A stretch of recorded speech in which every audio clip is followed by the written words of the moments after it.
Welcome to Moments with Marianne. I'm so delighted we're spending this time here today. We have a very empowering show coming right up with special guest Alan Cohen, and he's here today to share with us not only his new book, but how we can develop prosperity through spirituality. Now, Alan is the author of 27 popular inspirational books, including the bestseller, The Dragon Doesn't Live Here Anymore, the award-winning book, A Deep Breath of Life, and the classic, Are You as Happy as Your Dog? He is a contributing writer for the New York Times #1 bestseller series, Chicken Soup for the Soul, and his books have been translated into 25 foreign languages. Alan's work has been featured on Oprah.com, USA Today, The Washington Post, and 101 top experts. Alan's radio program, Get Real, is broadcast weekly on Hay House Radio, and his monthly column, From the Heart, is featured in magazines internationally. So let's welcome to the show, Alan Cohen. Hi, Marianne. It's always great to be with you. Oh, what a pleasure it is that we get to do this again. You're one of my top inspiration people. I love seeing your posts. And now we've got a new book, and how exciting is that? Very much. Thank you so much. Well, and so what inspired you to write this book? Well, I've been working for many years with clients in coaching who are struggling with money and business and spirituality and passion. And a lot of them just can't seem to get it together. On one hand, you have people who work in the corporate world who are getting paid pretty well and they have benefits, but they hate their work because they feel like they're a slave to the corporation and the corporation doesn't really acknowledge them. I get people who are entrepreneurs and they're actually following their passion, but they're hustling to try to make ends meet. And then I get artists, creative, spiritual, new age types who really don't care about money and they'd rather just be painting or meditating, but they have to figure out how to earn a living somehow. So this book is intended to really demonstrate to people that you can follow your passion, you can be true to your spiritual values, and earn a good living at the same time. I'm so glad that you've made those distinctions between those three different categories, because what's interesting, you do hear quite a bit on how people who are metaphysical, they kind of get in this kind of angst with money, like they don't want to make it, but they've got to pay their bills too. Yeah. Well, money is a reality in dealing with the modern world, and you have to have some mastery of it. Otherwise, it's going to suffocate you. So my goal is to help people gain mastery over money, passion, career, and finance, and somehow bring it all together so it's in balance and it's integrated and it's healthy. Well, I love how your book starts off. It lists, there's 10 illusions, and it lists them off. And the first one starts off with success demands suffering. And I'd love for you to kind of expound on that, because I think a lot of people believe that to be a really true thing. We've all had lots of role models of people who believe they don't deserve to succeed unless they suffer. And a lot of our parents worked very hard, God bless them, but they instilled us with some idea that pain buys success. And in my experience there, it's just not true. That I found in my own life that of course you have to work, of course you have to make an effort, but if there is joy and ease and flow and trust and connection to higher power behind it all, so somehow the struggle element is lightened or disappears. And I know that I do my best work when I'm happy and playing and creative and in the flow. And that's when money comes, that's when people show up, that's when support comes, and that's when I'm happiest. So wouldn't it be wonderful if we could just sort of do a struggle-ectomy on our culture and just encourage people to follow heart and follow spirit and trust with a deep abiding trust that as we're connected to ourselves and our higher power, we'll be taken care of in much more wonderful ways than if we're busting our butt to get somewhere. Yeah, isn't that true? Well, and I love with your book, you start off like the first sentence grabbed me. And I was like, ooh, so you as an author, you did a beautiful job bringing that together. But it talks about your first quote is, the worlds of business and money are so infiltrated with false beliefs that we hardly see them clearly at all. So when we talk about that, What are some of the false beliefs that you see that people hold about business and money?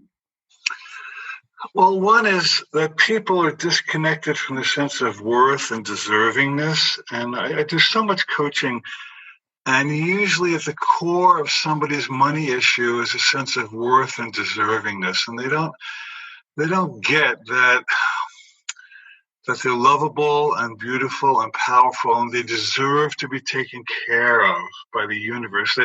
It's almost like they've slipped into a karma mentality at the expense of grace. And my experience, Marianne, is that grace is as important, or actually more important than karma. So we have sort of a debtor's mentality, and like we owe something. And the fact that so many people are in so much debt. I mean, the statistics are staggering, especially for our country. I mean, trillions and trillions of dollars of debt. So those are all reflective of some belief inside of us that somehow we owe, and somehow there's some gap that we need to fill before we can be solvent. And I think we have to heal that from the inside out. I think working more jobs is not going to solve it. I think we need to recognize that on some very deep level, we do not owe the universe, that we are children of God, we're children of Spirit, and the Spirit is happy to take care of us. And so if you just get out of this, there's something wrong with me, and there's some deficit I need to offset before I can deserve to be paid. I think that shift in awareness, that shift in perception can make a huge difference, start attracting more money and success to us. Well, I found that your book, Spirit Means Business, really went into many paradigm shifts for people, because I think a lot of people have heard, some of these old sayings that, money doesn't grow on trees and you have to work hard to get anywhere in life. And so, they're brought up with these limiting beliefs about money and business. And your book really kind of starts peeling those away, saying, you know what, there's another way to do this.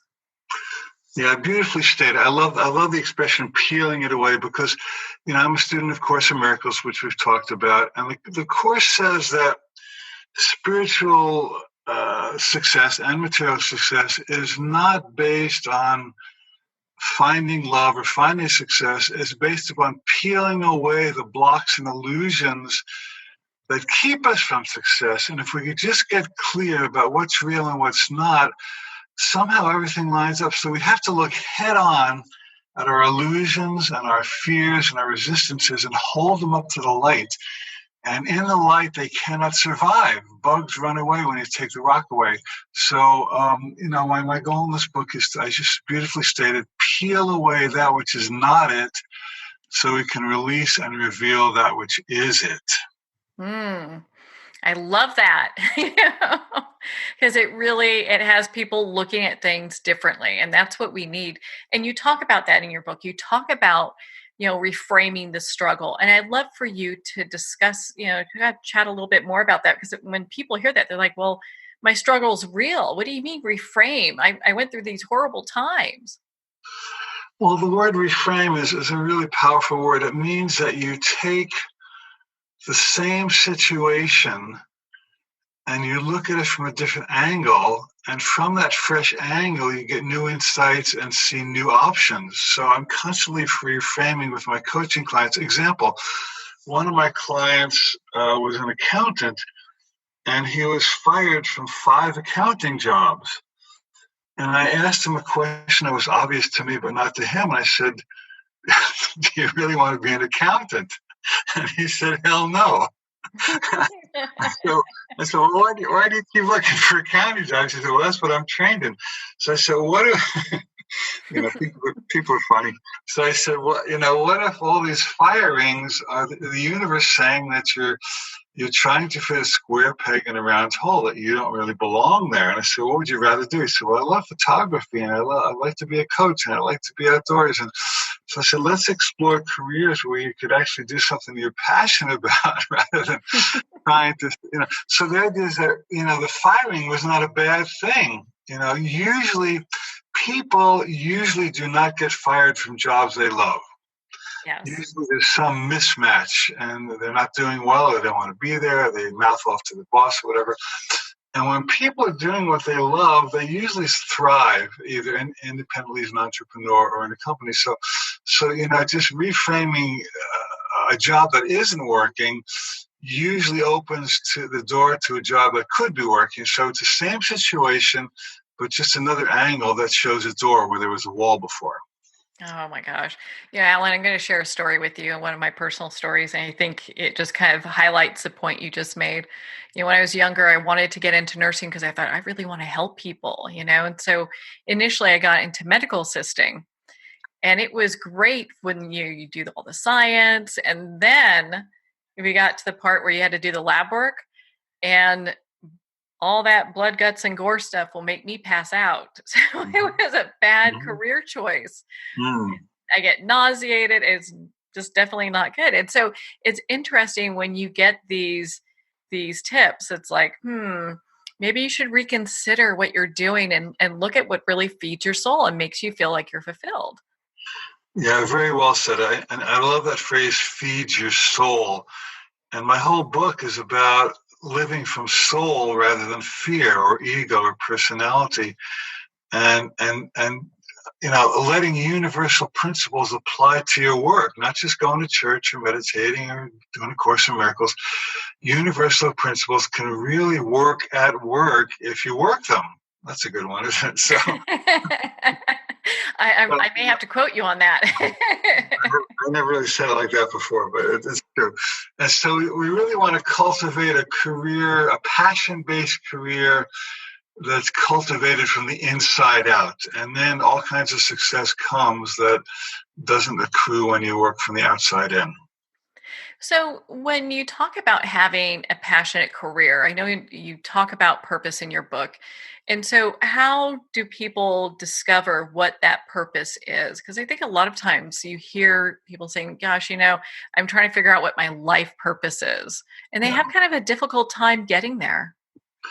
That's a fabulous question. I deal with it quite a bit. And so there's two ways we can approach it. One is you have to start telling more truth about the little decisions in your life. Example, somebody says, would you like to go to dinner at Thai or Italian? And a people pleaser would say, wherever you want to go. Or a person who is worried about their health would say, well, maybe Thai is healthier. And maybe it is. But more fundamentally, I would try those two places on for size, and one would light me up more. And I would just kind of feel like, Thai feels a little more exciting to me. So I'd say, let's go to Thai. And I know it sounds like a silly example, but really when you start telling the truth about where your passion lives on the little decisions of daily life, you build a muscle. It's like you're drilling a well and sending a pipeline down into the source of your internal guidance. And then you develop a relationship with your higher power and you're guiding, whether you call it your angels, your intuition, whatever, it doesn't matter. But there's a force of knowing deep inside you that is very aware of where your good lies and where your happiness awaits. And as you build that muscle, you develop it for bigger decisions as well. So, if you're not telling the truth about where you want to eat dinner, you're probably not going to be in touch with the truth about what you want to do for the rest of your life.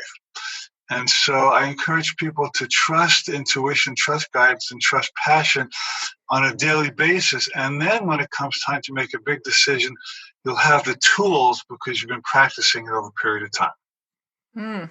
Well, that's a good way for people to start stepping into that and being able to really define what, on a daily basis, what they're standing for, what their purpose is, what they, feel that, as we talked about, feeds their soul. Yeah, exactly. And the second piece that I alluded to is you have to be impeccably honest and make believe that you know. Funny example is years ago I was doing a workshop and a fellow stood up. He said, I just don't know where my passion lives. I don't think I have any. And I asked him, well, if you did know, what would you know? He said, well, I would skydive and ask a certain girl for a date, and I'd play the guitar. And the whole audience broke into laughter because he really knew. And I was not willing to play the game with him that he didn't know. So, the spiritual path requires impeccable honesty about where your truth lives and where your heart lives and where your spirit wants you to go. And, you just have to move beyond the resistance to knowing and be more willing to know than not know. And when you're willing to tell the truth about what you know, you get to go there. I love that. Well, and what's so cool is throughout the book, you have sprinkled in everywhere sections that say the myth and the reality. And one that stood out to me is the myth: working more, harder, and longer will yield the result you desire. And the reality, and you can feel like your heart sing when you read this: renewing your spirit will pave the way to the results you desire. And it's like, yes, that's what I sign up for. That's what we all signed up for, but we forgot it. So it's really true. And a lot of us have been taught that if you just do more, you'll get more. And it's not always true. We watched Christopher Robin the other night. Have you seen that movie? No, I have not. It's lovely. It's a Winnie the Pooh kind of spin-off. And in this movie, it's about Christopher Robin, who's grown up and he's a workaholic and he's miserable and his family isn't mad at him because he's never with his kids. And he goes back and he revisits his childhood. He revisits Winnie the Pooh. And Winnie the Pooh says, doing nothing often leads to a very good something. It's a really good line. And I'm not suggesting that people do nothing, but I think we could do more of nothing. And I know personally that when I'm balled up in the office or frustrated, if I could just take a walk or play with the dogs or go ahead and have a good meal or go see a friend or do some yoga or get a massage, in that spaciousness, I see all kinds of things I didn't see when I was pushing. And so one of the big points of this book is that rest and self-nurturing and self-healing are as important, in fact, even more important than work, because they put your work in a whole different perspective that gives you access to answers and guidance you never would have had if you just kept pushing on. That is so true. That really is so true. I love that you shared that with us. Well, in your book, you talk about a higher power. And I think a lot of times when people think of business and success, sometimes they don't think a higher power kind of is something that is involved in that or is part of that. How does that all come into play? And I was thinking about that in the bathtub this morning. Actually, see, when I relax, I get good ideas.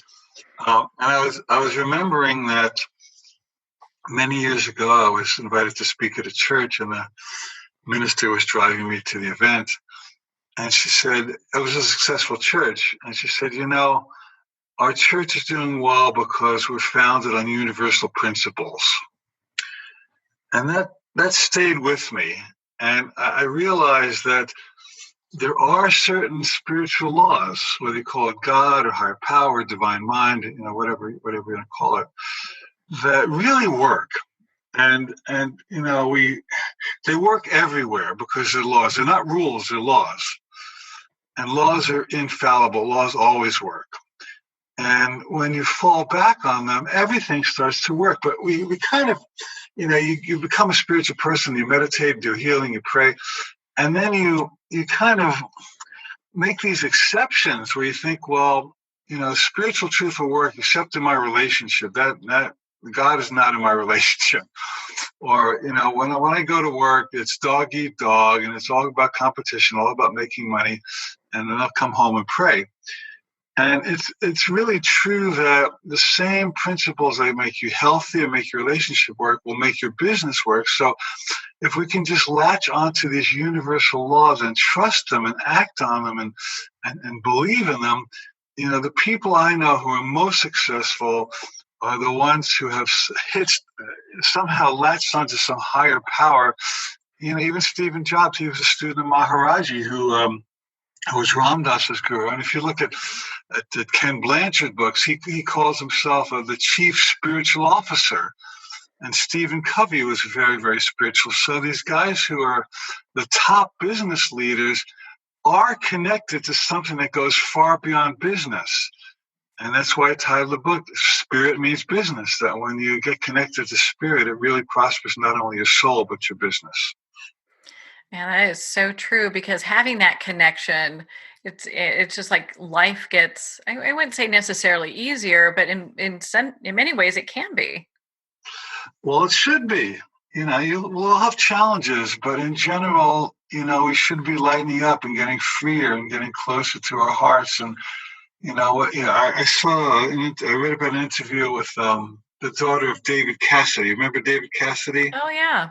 Mm-hmm. And he passed away maybe last year, and his daughter was with him at the time. And she said that his last words were, so much wasted time, so much wasted time. And she said from that moment, she decided that she would never waste any more time, because she didn't want to arrive at her deathbed and say she thought she wasted time. So we all waste time, but we could waste less. And so, over my journey, the quality of my life has gotten more and more important. As far outshadows my business. My business is still important, but I want to be with my family. I want to be healthy. I want to be outdoors. I want to be with my dogs. I want to be with my friends. I want to be with God. I want to do my meditation.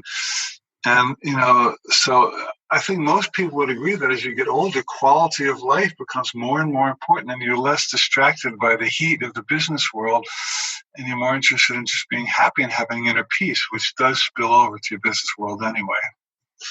Well, and it's so true, because how many people, when we're at dinner, will pick up their phones and get distracted, and they're not really truly present during that moment.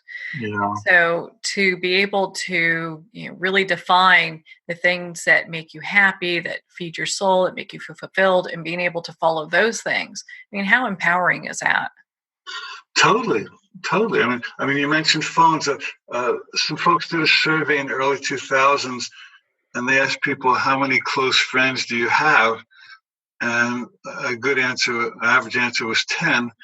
And then after social media, where everybody has 1 million Facebook friends, they asked people, how many close friends do you have? And the answer was 2. So, posting pictures of your lunch does not equate to an intimate conversation. It's, social media is great and there's a lot of benefits to it. But really, at the end of the day, what did your heart do? Where was your heart? Where was your presence? Where was your life force? Where was your love? And if you had some love and increased in your love today over yesterday, so then it was a good day. If you had more friends on social media, so what? It doesn't necessarily equate to quality of life. Yeah, that's so true. We grew up in kind of a different era. I remember before iPhones. So it was outside, and you communicated with people, and if you wanted to talk to somebody, either you picked up the regular phone or you went and saw them face to face. So there's a lot more interaction than what we have now. So I think there's kind of I think more people are having kind of a heart pull to have that kind of connection again. It's something that's definitely missing. In Finland, they have a cell phone throwing contest. It's a natural event to see how far people can chuck their cell phones. I think I should enter. It sounds like fun. Maybe. How often have I wanted to do that? Well, especially if you just throw it in the ocean, right? Because if you want to,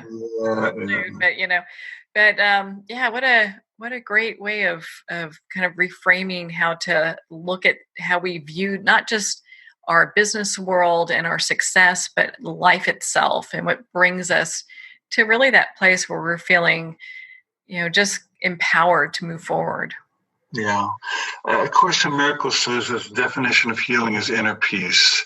Well, on that note, we're going to pause here for a quick break. We've been speaking with Alan Cohen in regards to his new book and how we can develop prosperity with spirituality. You've been listening to Moments with Marianne. We'll be right back after these messages.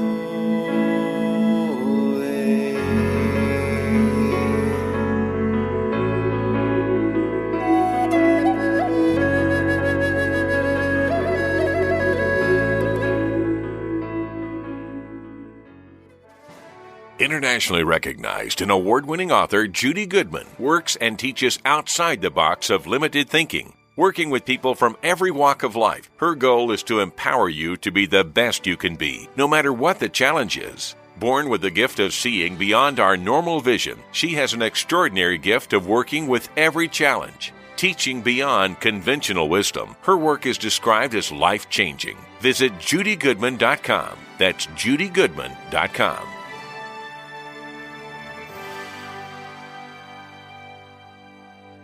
There comes a moment when you realize you're somewhere special, when you discover that each beautiful creature that you see has been rescued from a life of absolute horror and brought to this incredibly free place. Here's where their lives were forever changed and where yours will as well. Discover over 500 tigers, bears, and lions at the brand new visitor center at the Wild Animal Sanctuary just outside Denver. For more information, visit wildanimalsanctuary.org. Discover true freedom at the Wild Animal Sanctuary. Have you ever had the sense that your thoughts might actually be doing something? Ancient secrets of manifesting have been masterfully revealed in the award-winning book Manifesting 123 by Ken Elliott. For the first time, the author's experiences and stories in this book describe exactly how your thoughts can create anything. You've been doing this all your life, but it's never been fully explained for you until now. Visit manifesting123.com for more information today. Manifesting123.com. There are nearly 2 million Americans living with amputation. Many live right here in San Antonio. Becoming an amputee can be scary, frustrating, isolating, but there's no reason to feel alone. The San Antonio Amputee Foundation is here to help support you and guide you toward resources such as home and car modifications and even prosthetic limbs. For more information or to make a donation, visit saamputee.org. We'll help you live a full, active life, one step at a time. San Antonio Amputee Foundation, healing limbs, hearts, and souls. If not me, then who? This ethos is driving the Travis Manion Foundation to empower veterans and families of fallen heroes to develop character in future generations. In 2007, Marine First Lieutenant Travis Manion was killed in Iraq while saving his wounded teammates. Travis's legacy lives on in the 5 words he spoke before leaving for his final deployment. If not me, then who? Guided by this mantra, veterans continue their service, developing strong relationships in the community and thrive in their post-military lives. Visit TravisManion.org and ensure the character of our nation's heroes lives on in the next generation. If not me, then who?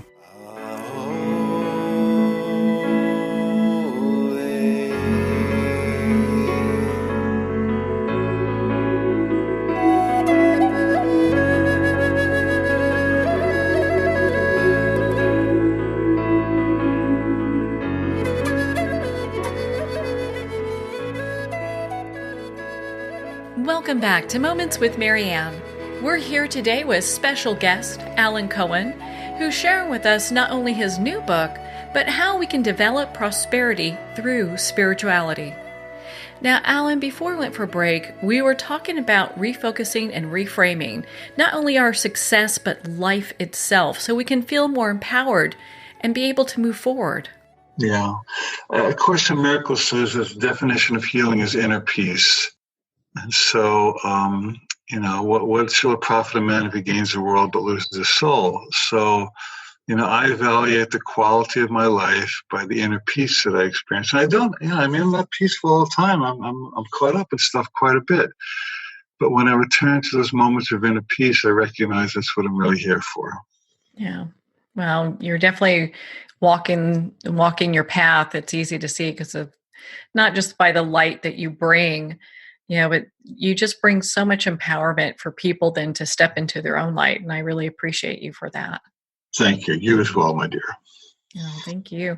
Well, and so to kind of piggyback on that, when we talk about people, when they think about taking care of themselves, it's kind of the last thing that they're doing. They're taking care of kids, business, just everything else. So how important is it that we nurture ourselves through this process? It's super important.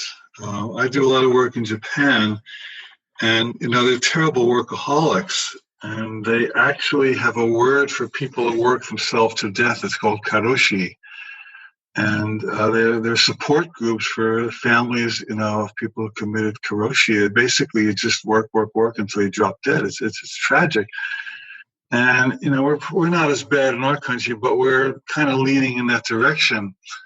And so I'm constantly coaching people to, just do something to fill your soul. And I have a radio show on Hay House Radio.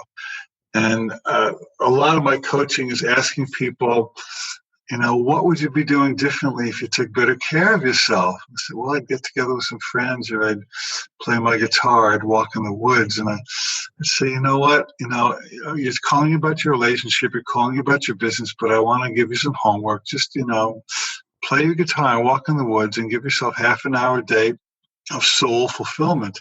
And I promise you that if you can do that, you get clearer and clearer about these other problems.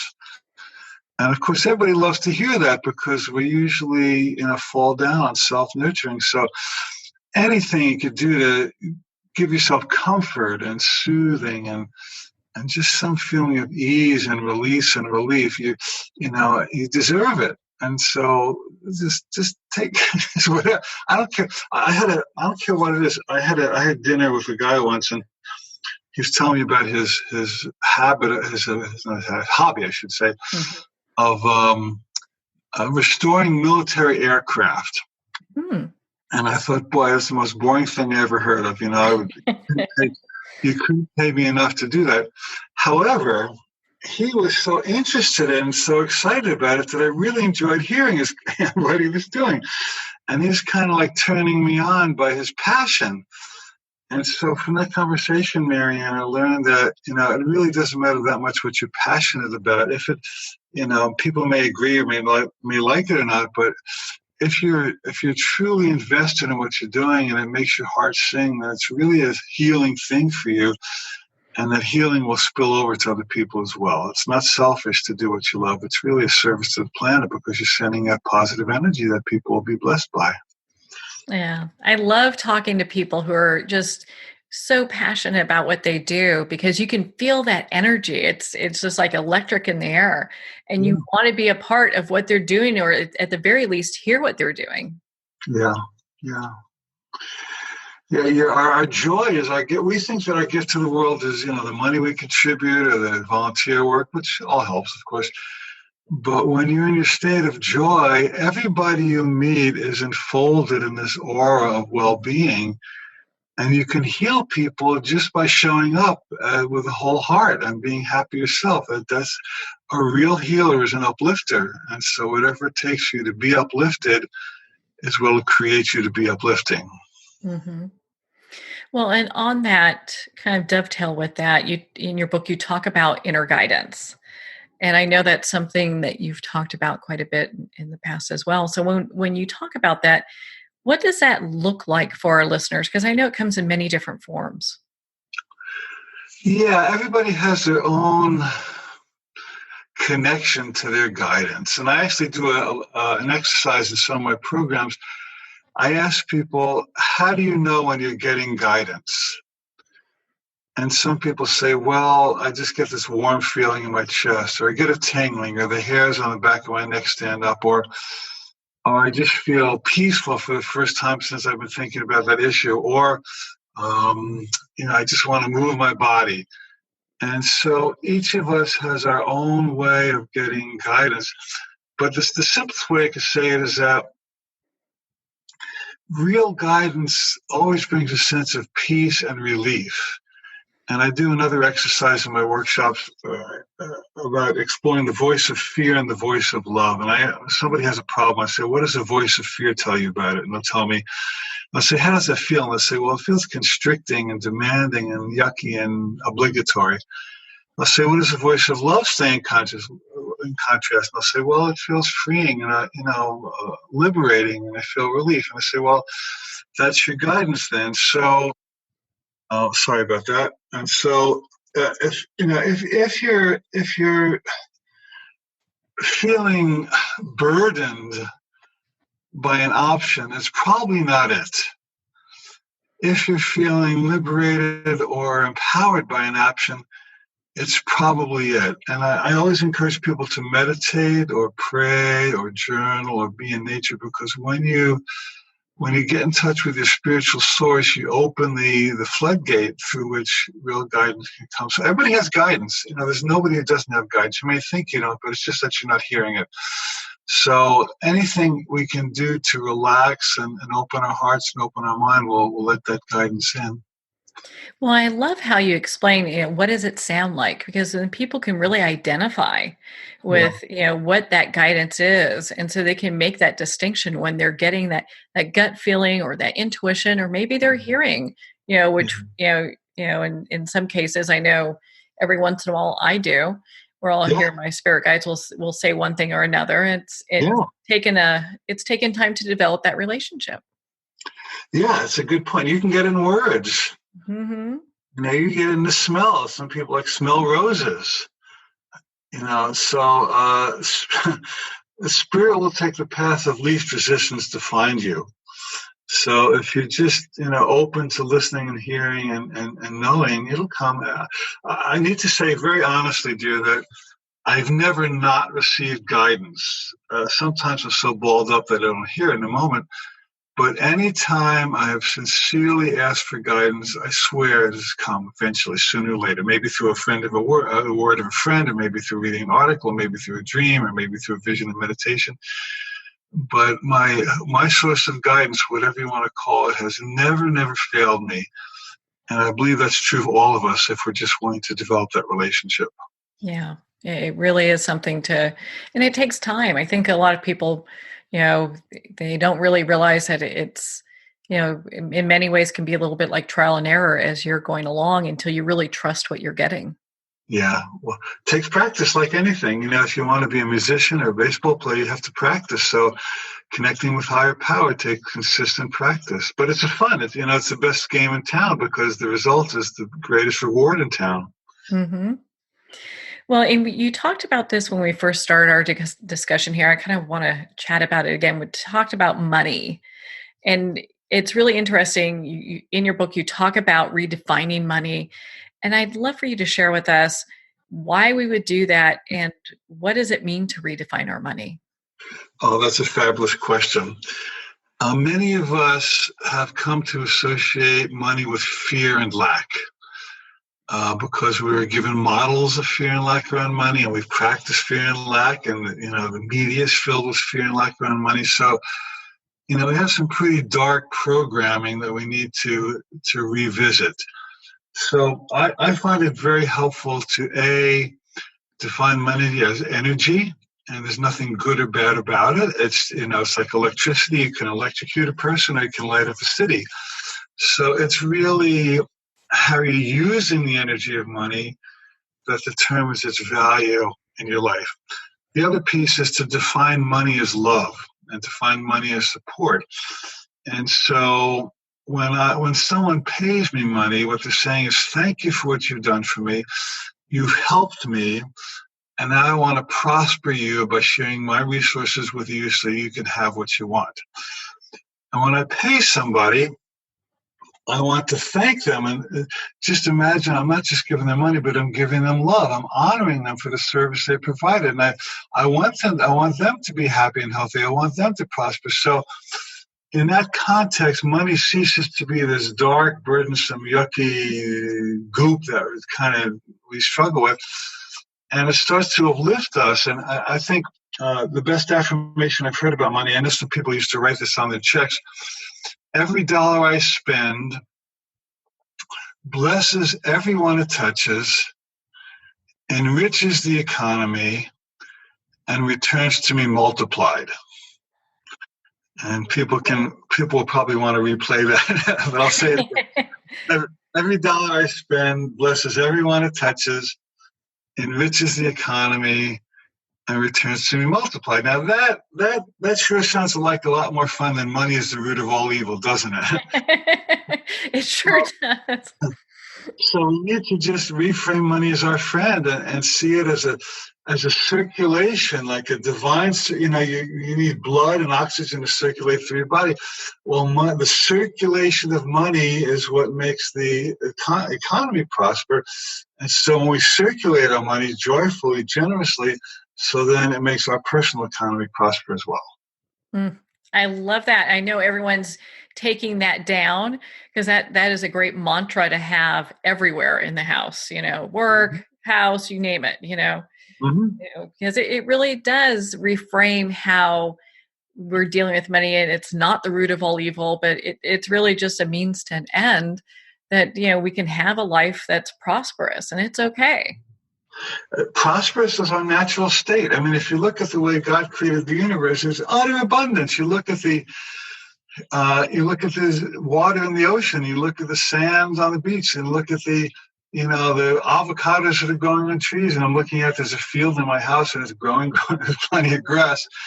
And, it's like God created the universe in utter abundance, not just abundance, but extravagance, and not just enough, but more than enough. And that's our natural state. And if we can really just align with the fact that we were born to live abundantly, that's the result will manifest. It reminds me, when I walk in the morning, I'll see birds, that are going through the grass, getting bugs. And it's like, they look very well fed. They're not worrying about where their next meal's coming from. They're just out there doing what they're doing.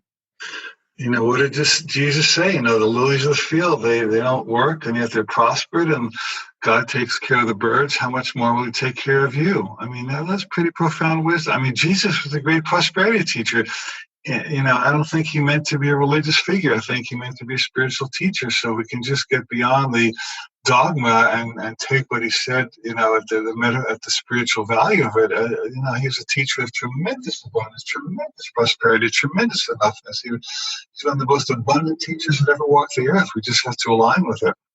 Yeah, there's a lot of just beautiful messages there, and truths. Well, and so, Alan, gosh, I know you work with tons of people, thousands of people. When you look at Spirit Means Business, what are maybe like one or two of the myths that really stand out for you that, sometimes people are surprised by? Well, one is competition, that, somehow we've been programmed to believe that competition is healthy and required. And it's just not. I mean, you can slip into you can be motivated by competition, but you can also be motivated by abundance. And, one time I was going to hire this promotional agent. And he said, well, who's your competition? And I laughed. I said, the people who are doing what I do are my friends. And I said, I'm not bickering with them, having tug of war over clients. I said, I love what they do, and I support what they do. And, each person in my field has their own personality and their own energy, and they attract people who match them, and I attract people who match me. So to also have the competition mentality, I would suggest to recognize that there's enough of everything for everyone. Mm-hmm. And if you're true to your gifts and talents and you really want to serve, you will attract your just right tribe. I don't want everybody in the world as my client. I want the people who match me. And sometimes it's a lot of people, sometimes it's fewer people. It doesn't matter. That I want to work with the right people, and I want to work with the people I can help the most. And Spirit always sends the right people and sends the wrong people elsewhere. I'm just amazed at how that works. So, one myth is that we have to, compete in order to get what we want. It's just not so. It's a very low-level mentality that fuels that world. It comes from a source of lack, like, you were talking about. And it's interesting when you think about competition, it's like, oh, we only have a small group of people to work with, or businesses, or whatever that thing is.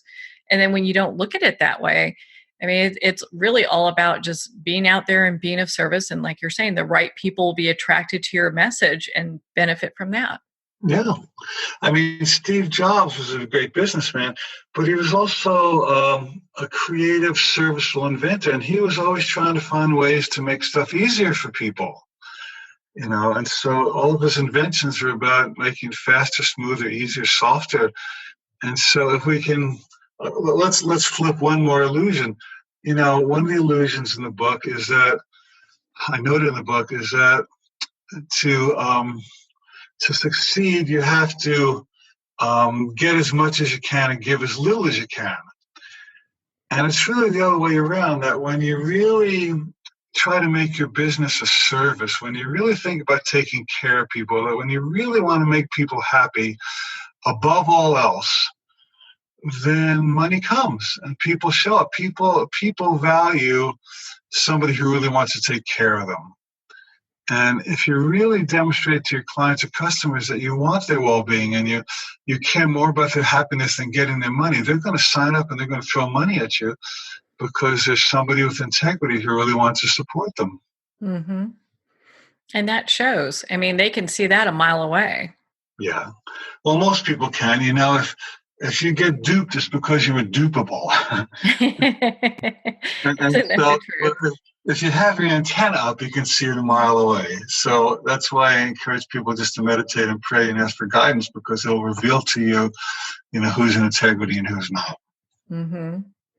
I know you have this beautiful segment in your book, and it talks about from love to lack and back. And it's interesting the journey that we take as we're going through this, self-improvement road. There's always something that shows up, and we can, depending on how we view it, really shows us what we need to work on. And your book has a lot of information for people who are looking for that next chapter, that next, level to get to. Yeah, it's, people want to, as I said, people want to expand in their lives. And some people, unfortunately, get stuck in a rut. And you do the thing that's been making money for many years, and you keep doing it, and you're kind of dying a little inside, but you're making money, and you feel like you're succeeding. But someone said that a rut is simply a grave with the ends knocked out. and so I noticed, Marianne, that if my business starts to dip and people start showing up less and money starts to not come in so much, I always have to go back to the drawing board and ask myself, okay, am I being true to my highest passion? And usually in that moment, I'm not. Like, there's some program I've been doing for a long time that's been successful, and I just keep doing it because I've been doing it. And there's usually some new program I like to do or some new book I like to write that I haven't written yet. And I swear to you, every time I shift from the familiar thing to the exciting thing, people just show up in droves, because I'm true to my passion and I'm true to my service, and I'm staying on the leading edge of my journey, which invites other people who want to be on the leading edge of their journey to meet me there. Yeah, it's interesting. If we're all doing that, I mean, gosh, what a better world it would be. Yes, it would. If everybody followed their bliss. Some people say, well, everybody followed their bliss, you have a bunch of bliss ninnies laying around. And I say, no, you wouldn't. You'd have people who, there are people who want to, it's a funny story, but do you ever see the movie Woodstock? Uh-huh. Yeah. Well, I don't know if you remember this segment, but there's this very funny interview with the guy who's the sanitation guy who's cleaning out the porta potties at Woodstock. And he was a happy camper. He loved his job. And, so there are people who would actually choose to do that. So, maybe you and I wouldn't, but, there's something for everybody. So if everybody followed their bliss, everybody would be happy, everything would get done, everybody would be prosperous. It's a new paradigm for how the world could work. Well, I think I have time for a couple more questions here. It's interesting. A lot of times as people are on their spiritual journey in business or just, personally, one of the things that tends to come up all the time is fear. Is there an antidote to fear? Yeah, love and trust. A Course in Miracles says that there's only two human emotions, love and fear. And love is natural and fear is not. And at any given moment, you're in one or the other. There's no in between. There are many offshoots. Fear has depression and jealousy and anger and rage, and love has joy and creativity. There are all those other emotions or offshoots of those two fundamental emotions. So either you're in love or you're in fear, or either you're coming from spirit or you're coming from ego. And so if you're in fear, the question to ask yourself what would the voice of love say by contrast? Or if I were not afraid, how would I be addressing this differently? And you have to recognize that behind every fear, there's a lie, that all fear is based on illusion. And so if you can bring to light the lie that is generating your fear, you can usually find out what the truth is that the lie is hiding. So even when our fears come up, they're very fertile opportunities for spiritual growth, because you've kind of hit pay dirt and you discovered where you're unconscious in some way. And by holding that unconsciousness up to the light, you become conscious, and then there's a healing and a success. I love that. Well, and it's important because I think a lot of times people can kind of get stuck there. And so to be able to know that no matter where you are in your path, Spirit Means Business is a great book to kind of help people move to that next level. And it doesn't matter if you have fear going on, anxiety, you feel really good and you're kind of gung-ho, but you're not quite connected. I mean, it helps you at every level. It's really a book about spiritual connection that spills over to every aspect of our life. Mm-hmm. Yeah, without a doubt. Well, Alan, where can people connect with you and be part of your community? I know you've got all these great events coming up, to kind of wrap out the year. And also, I'd love for you to share about your radio show, because I know Get Real with Alan Cohen, it comes on every week, right? It's actually several times a week. Yes, people can go to hayhouseradio.com, hayhouseradio.com. And it's a free show. It's on the internet. Anybody can listen anywhere in the world at any time. It's actually replayed 3 times over the weekend. It's on every Thursday at 1 p.m. Pacific. And if you sign up for a tiny amount of money with Hay House, you can get access to archives for years and years and years. And people call in for coaching, and you can listen to them being coached, or you can call in. So it's a really fun show. We get a lot done. It's a great venue for healing. And then the main event that I want to share regarding to this topic is that we are doing an in-person live event called Spirit Means Business in Marin County, just north of San Francisco, August 22 to 25. And it's going to be an exciting event. We're going to really take all of these principles and make them very practical, and I'll work one-to-one with many people in the audience.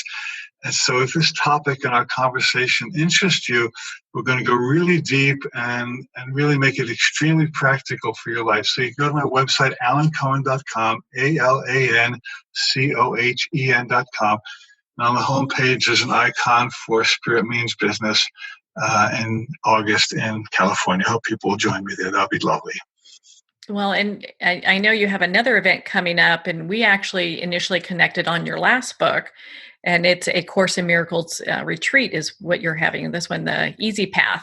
And that's in Hawaii. Who doesn't want to go to Hawaii? Yes, come to Hawaii for 5 days with me in December, 1 to 6, and we're going to really explore the difference between fear and love and how to keep choosing love. It's as simple as that. At a beautiful retreat center on the Big Island with wonderful music by Karen Drecker, a fabulous musician, with great food. And, it's a wonderful personal vacation and a very healing 5 days. So go to my website, alancohen.com, and you'll find an icon for that there. Well, and there's tons of other information and products and just ways to connect with you. And gosh, of course, your new book, Spirit Means Business. Alan, thank you so much for taking the time to be on the show with us here today. It's always an absolute pleasure to play with you, dear. You're doing great stuff, and hopefully we're supporting people to live their highest life. Well, thank you so much, Alan. It's been such a pleasure to spend time with you, and of course, not only to talk about your new book, but how we can develop prosperity through spirituality. Again, if you'd like to connect with Alan, learn more about his books and also his events, please visit alancohen.com for more information. Well, we're at the end of our time today. I would like to thank everyone for tuning in. You're listening to Moments with Marianne. And remember, make every moment count.